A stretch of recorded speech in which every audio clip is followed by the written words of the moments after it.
ஓம் சாய்ராம். என் அன்பு செல்லமே, என்னுடைய தங்கமே, தயவு செய்து நான் சொல்லும் விஷயத்தை காதில் வாங்குகிறாயா?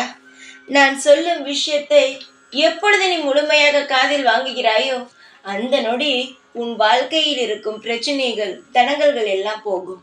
ஏன் தெரியுமா?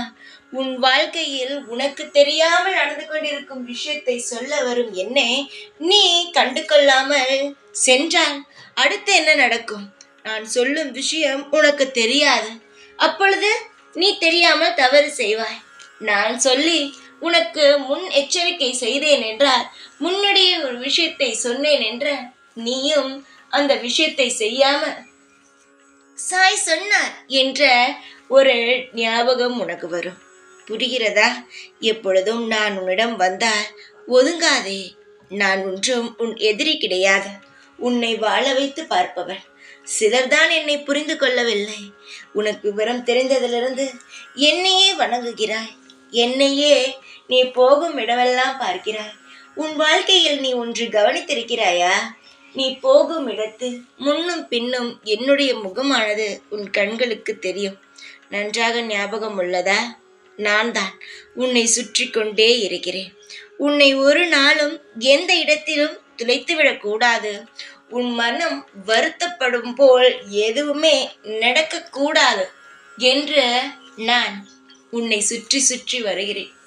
ஆனால் அது தெரியாமல் நீ ஏதேதோ நினைத்து கவலைப்படுகிறாய். கவலைகள் என்பது வாழ்க்கையில் தேவையானதல்ல. அது சில நிமிடங்கள் நமக்கு ஏதாவது ஒரு விஷயம் நடக்கும் பொழுது கவலை வரும். ஆனால் அதையே நம் தூக்கி சுமக்க கூடாது. அதை ஒரு பங்கு வைத்துவிட்டு நம்முடைய கடமையை நாம் செய்ய செல்ல வேண்டும். தங்கமே, தயவு செய்து சிறிது நேரம் எந்த ஒரு புதிதான வேலையையும் செய்யாமல் அமைதியாக உட்காரு. புரிகிறதா?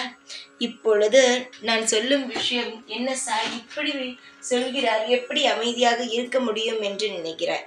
தேவையில்லாமல் எங்குமே தேவையில்லாமல் செல்ல வேண்டாம். கொஞ்ச நேரத்திற்கு மட்டுமே தான் சொல்கிறேன். உன்னுடைய வாழ்க்கையில் அடுத்தது என்ன நடக்கும், வெளியே போனால் யாரை சந்திப்பாய், இதெல்லாம் எனக்கு தெரியும். கொஞ்ச நேரத்திற்கு வெளியே செல்லாமல் வீட்டிலேயே இருக்கும் இடத்திலேயே இரு. அப்பொழுதுதான் நான் செய்ய போகும் விஷயம் உனக்கு நிச்சயமாக தெரியாது. புரிகிறதா? உன் வாழ்க்கையில் ஏதாவது ஒரு தவறு நடக்கப் போகிறது என்றால் அந்த இடத்திலிருந்து உன்னை காப்பாற்றுவேன். அதே போல்தான் நீ தேவையில்லாத ஒரு நபரை சந்திக்க வேண்டிய சூழ்நிலை வந்திருக்கிறது. அந்த இடத்தில் உன்னை காப்பாற்றத்தான் வந்து சொல்கிறேன். இன்னும் கொஞ்ச நேரத்திற்கு நீ எங்கும் வெளியே செல்லாதே. அதற்கு அப்புறம் ஒரு மணி நேரத்திற்கு அப்புறம் நீ வெளியே செல். எந்த பிரச்சனையுமே இருக்காது. ஏனென்றால் தேவையில்லாத ஒரு நபரை சந்திக்கும் பொழுதுதான், அவருடன் பேசும் பொழுதுதான் தேவையில்லாத பிரச்சனைகள் வந்து என்ன தெரியுமா ஆகிறது? அவன் நல்லவனாகவும் நீ கெட்டவனாகவும். நீ சொன்னது அனைத்தும் யாரை பற்றியுமே இருக்காது. சொன்னதெல்லாம் எதிரில் இருப்பவனாக இருக்கும். ஆனால் பேச்சில் நீதான் அனைத்து விஷயத்தையுமே சொல்லிக் கொடுத்தாய் என்றெல்லாம் சொல்லிவிடுவார்கள். புரிகிறதா? அதனால் சற்று நேரம் வெளியே செல்லாதே. தேவையில்லாத நபர்களை சந்திக்க வேண்டியதாக இருக்கும். அதனால் வெளியில் செல்லாமல் 1 மணி நேரம் கழித்து செல். எந்த ஒரு பிரச்சனையுமே இருக்காது. தேவையில்லாமல் ஒரு மனிதரிடம் பேசும் பொழுதுதான் பிரச்சனைகளே வருகிறது. அந்த மனிதனிடம் ஒதுங்கும் பொழுது பிரச்சனைகள் வராதே. நான் உனக்கு முன்பே வந்து சொல்லிவிட்டேன். அதனால் ஜாக்கிரதையாக இரு. நான் எப்பொழுதுமே பொய் கூறவே மாட்டேன். உன்னுடைய வாழ்க்கைக்காக சொல்லிவிட்டேன். எடுத்துக்கொள்வதென்றால் எடுத்துக்கொள். தைரியமாக இரு. எப்பொழுதும் உன் கூடவே இருப்பேன். இந்த சாய்நாத். ஓம் சாய்ராம்.